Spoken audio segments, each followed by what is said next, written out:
Então, meus senhores, vamos retomar a nossa conversa sobre o processo, dando a palavra à professora Márcia Cunha.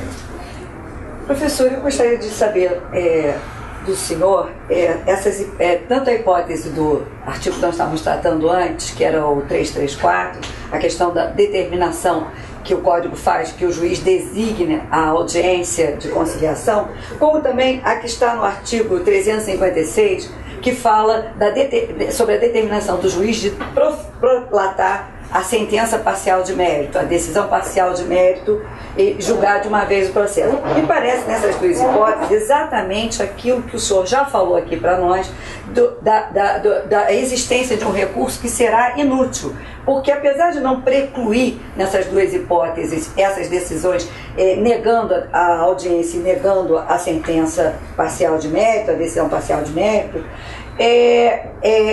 ela se tornará inútil quando da apelação, porque na apelação eu já não quero mais uma sentença parcial de mérito, eu já tenho a sentença inteira, e também não vai ter mais nenhum sentido se voltar para fazer uma audiência de conciliação.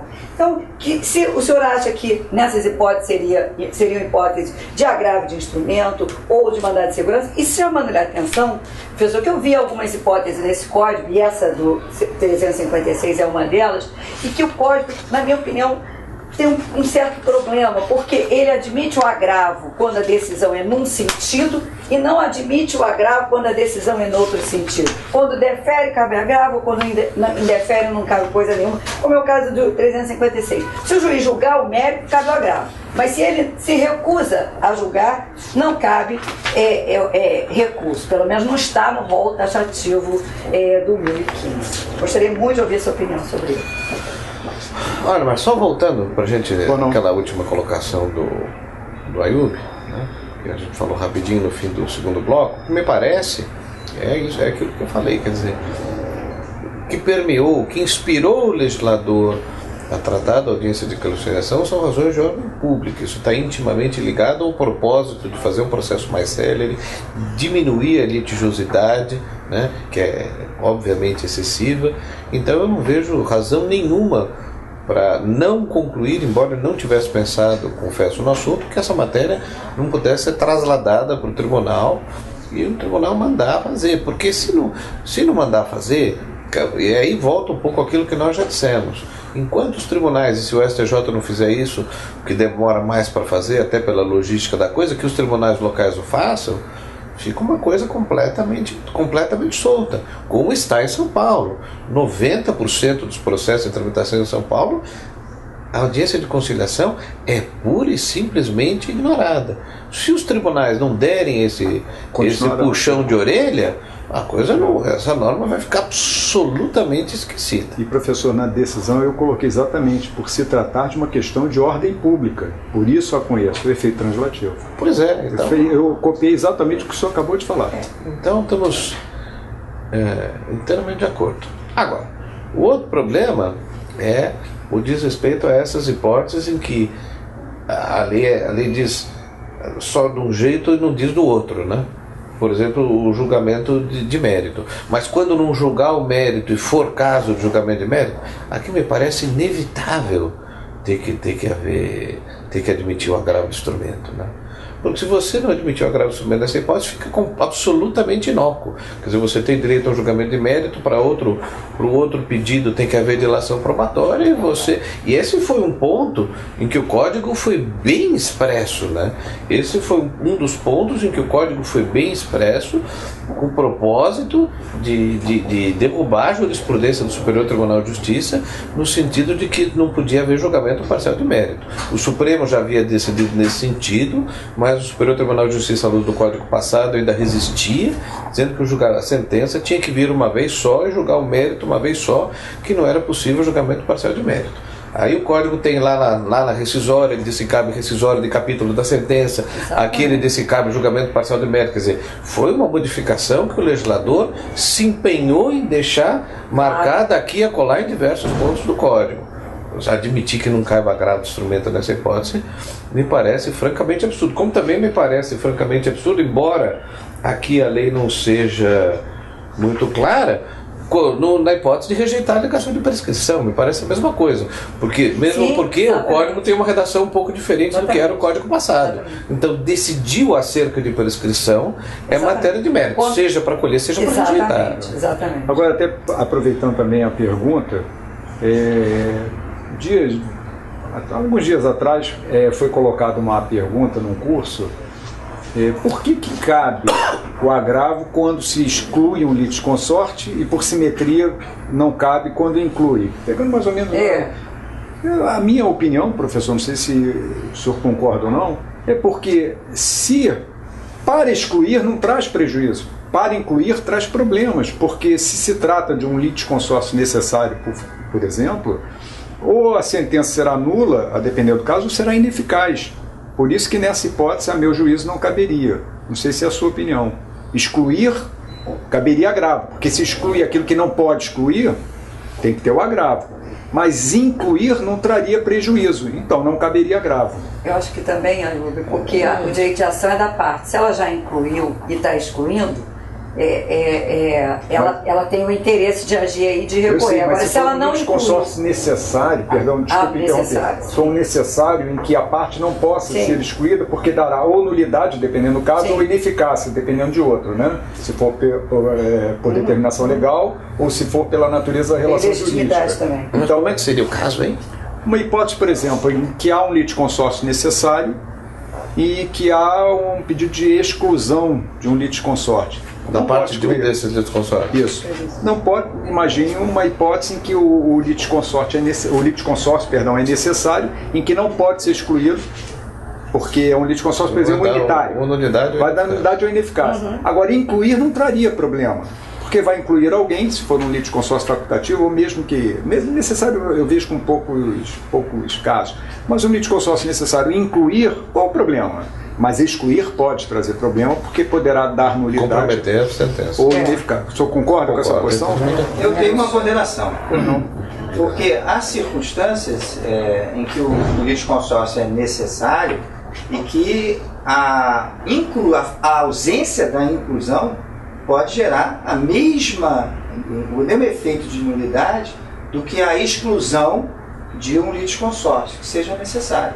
Porque o efeito final é o mesmo. É a não participação de um personagem, de uma pessoa que deveria integrar a relação processual. Mas a lei, nesse caso, diz que em relação a ele, a depender do caso, será nula ou será ineficaz em relação a ele. Então não traria problema. Não, não traria problema. Mas traz problema para a justiça. Não traz problema para o excluído, mas para quem está na disputa traz, porque aquela sentença será nula para os dois. Então eles litigaram anos ali, chegou no final, obtiveram uma sentença que teoricamente teria pacificado aquele conflito, mas porque não entrou alguém que deveria ter entrado desde o início, a nula se volta a estar ineficaz em relação àquele que não entrou. Mas ainda que seja ineficácia, me parece 2 pesos, 2 medidas.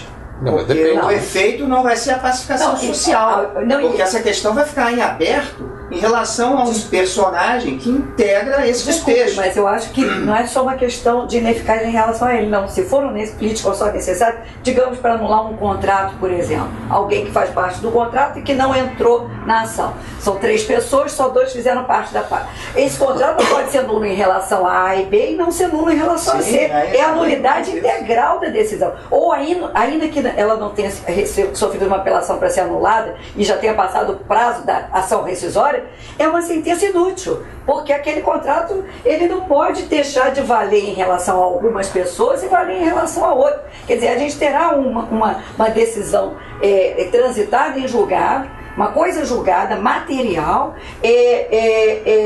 que também não cabe mais rescisório e que não tem lugar no mundo jurídico, porque como é que a minha escritura de compra e venda de imóvel é válida em relação a mim e não é válida em relação ao meu marido? Quer dizer, um troço absolutamente esdrúxulo. Você está falando do litisconsórcio necessário e unitário, né?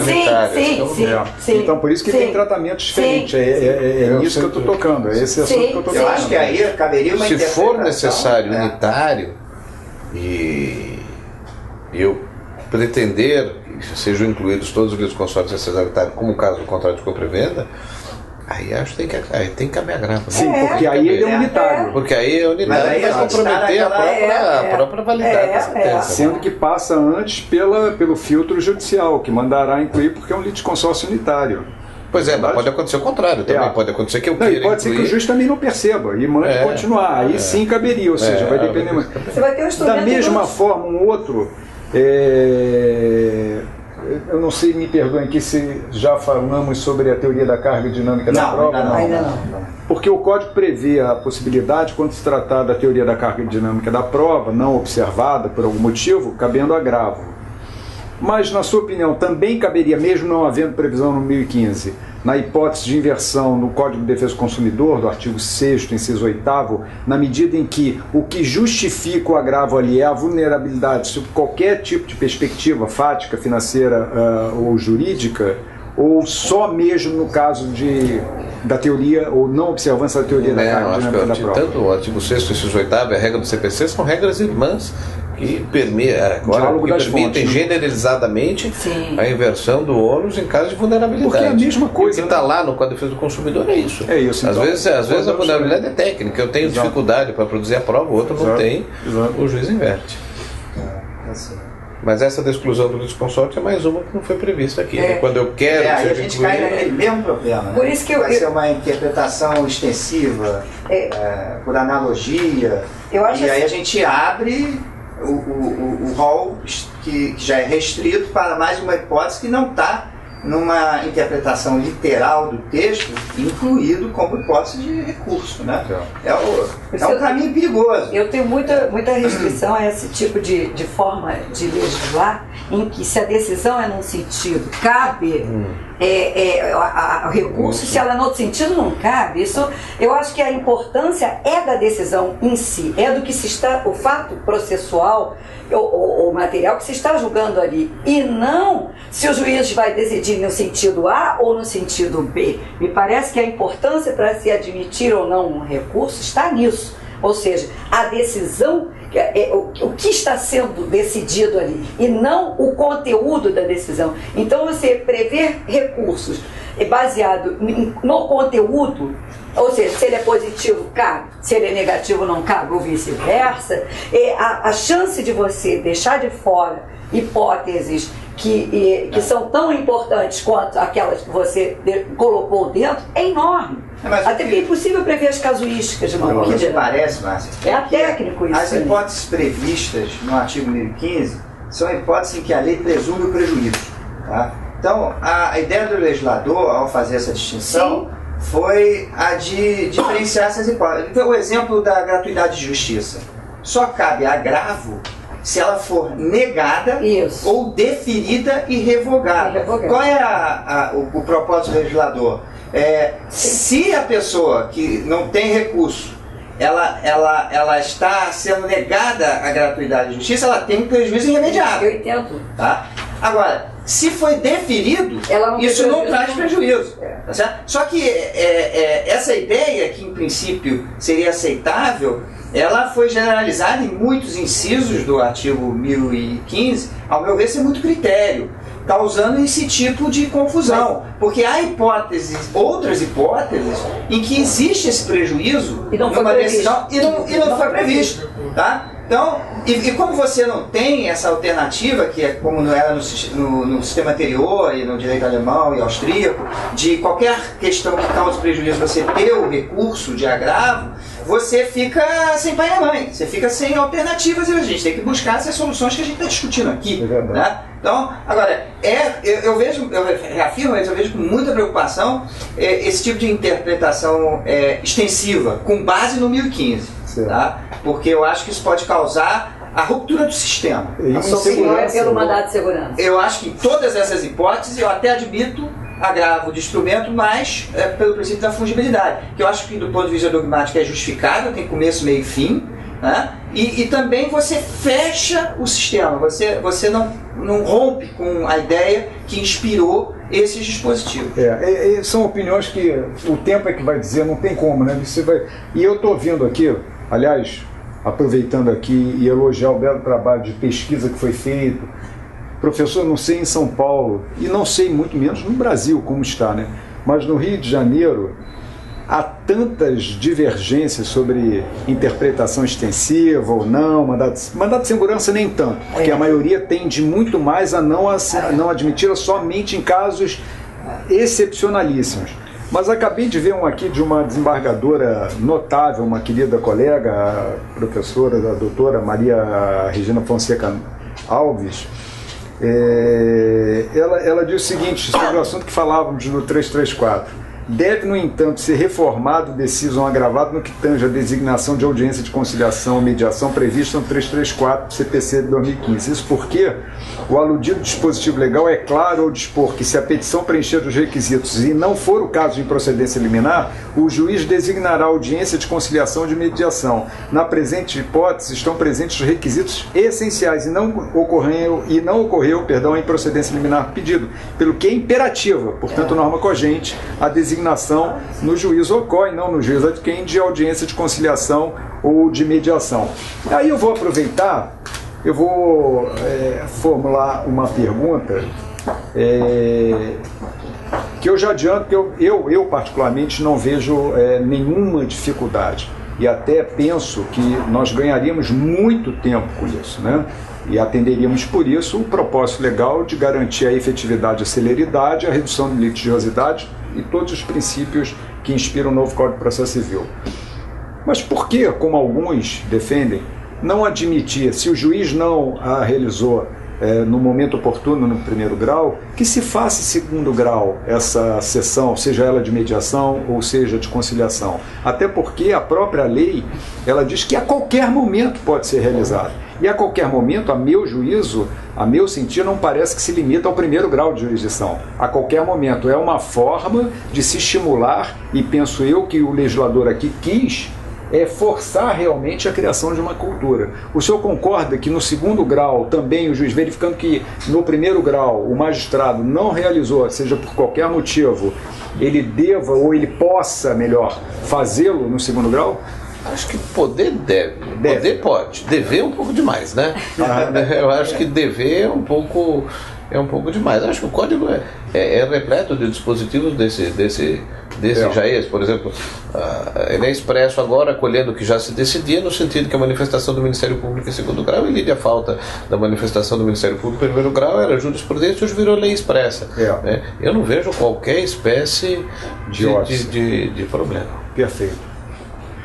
Quer dizer, podemos então avançar nos outros assuntos. Acho que a gente já falou bastante sobre o 1015. E um aspecto que é interessante também, ainda dentro desse tema que a gente está discutindo, que são os meios de impugnação a decisões monocráticas, é a questão da reclamação. Qual é o papel da reclamação nesse novo sistema processual? A reclamação, por exemplo, pode ser usada nessas hipóteses de não aplicação do 334, quer dizer, a não designação da audiência de conciliação. Ela pode ter uma aplicação mais elástica do que aquela prevista na Constituição e no CPC. Que seria o de respeito à autoridade das decisões ou da competência. Porque a reclamação, ela também tem uma vertente disciplinar, né? Correção parcial, que acho que em Minas usam-se esse termo de correção parcial. Né? Então, ela não é apenas um instrumento para a defesa da competência e da autoridade das decisões de tribunais de segunda instância e superiores. Ela também pode servir para disciplinar o funcionamento interno do tribunal. Então, eu pergunto, nesse contexto em que a legislação dá amplos poderes ao juiz, que na minha visão, né, o que o Código fez foi prestigiar o juiz de primeira instância, dar um peso maior às decisões dele ao restringir a recorribilidade das suas decisões. Né? Então, se o juiz tem toda essa responsabilidade hoje, ele pode ser controlado ou disciplinado por seus tribunais através da reclamação ou outros meios, quando não houver o recurso regular? Essa é a pergunta que eu gostaria de ouvir a opinião do professor Arruda Alvim. Você diz usar a reclamação para corrigir a decisão do juiz de primeiro grau? Não, naquelas hipóteses em que o juiz ele foge do cumprimento da lei, tá? Porque eu vejo o seguinte, se tem números cláusulas do artigo 1015, o juiz de primeira instância, ele pode fazer o processo civil que ele quiser.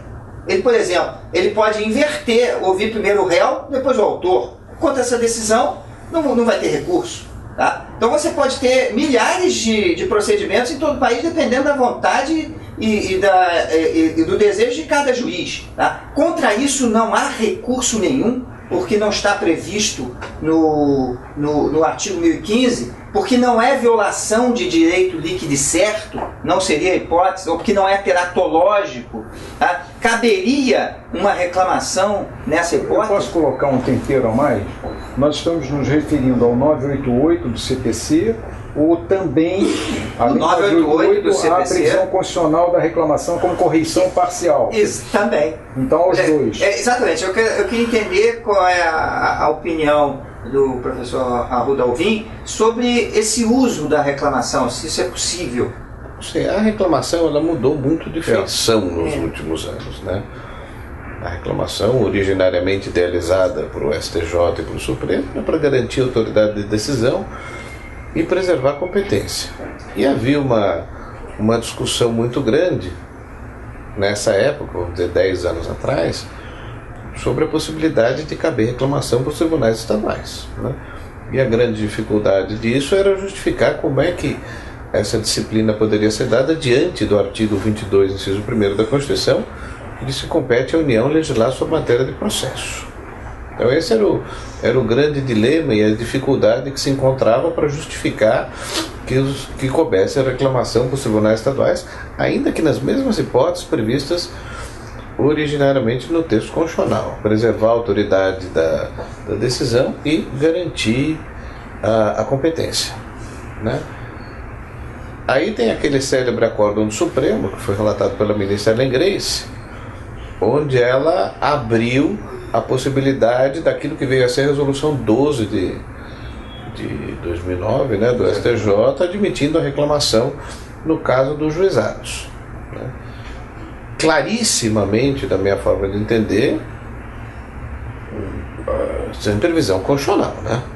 Obviamente sem previsão constitucional, não está no 105 de jeito nenhum aquilo, mas o fato objetivo é que o STJ tem a súmula 203, dizendo que não cabe recurso especial em matéria oriunda de juizados especiais. Ela tinha uma redação mais elástica no início, depois essa súmula foi reduzida, né?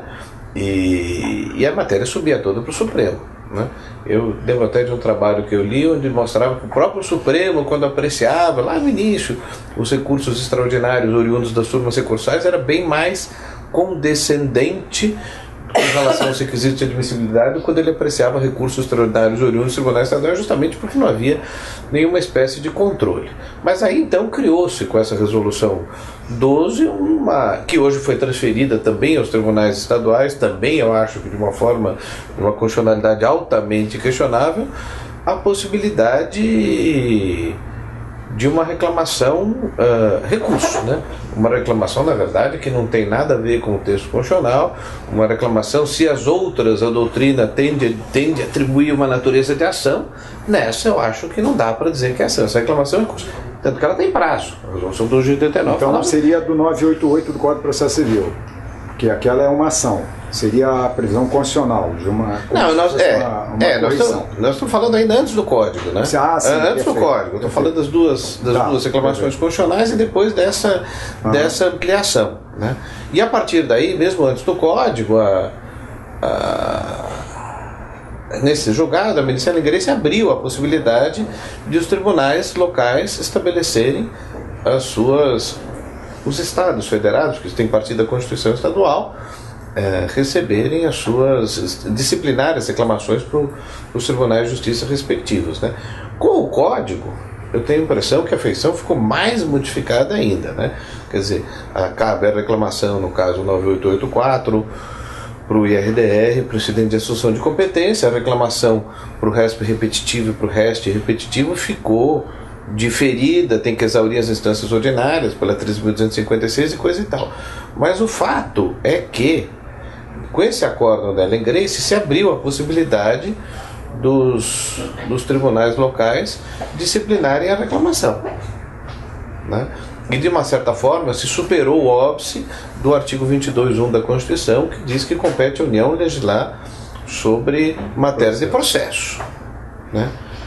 Agora, então me parece que talvez dê para encaixar nesse dispositivo, mas a partir da Constituição do Estado, né, a possibilidade de ampliar um pouco essas hipóteses de reclamação, como elas já foram ampliadas pelo Código, agora, mas muito bem, o Código é lei federal, mas já tinham sido ampliados pela Resolução 12 do STJ e assim por diante. Mas eu acho que sem previsão da Constituição do Estado e depois disciplinar como isso se processa nos termos do regimento interno do tribunal, acho difícil. Quer dizer, sem uma previsão no regimento interno do tribunal ou algo similar... Não, mas que parte da Constituição, né? Que parte da Constituição do Estado, legais e constitucionais.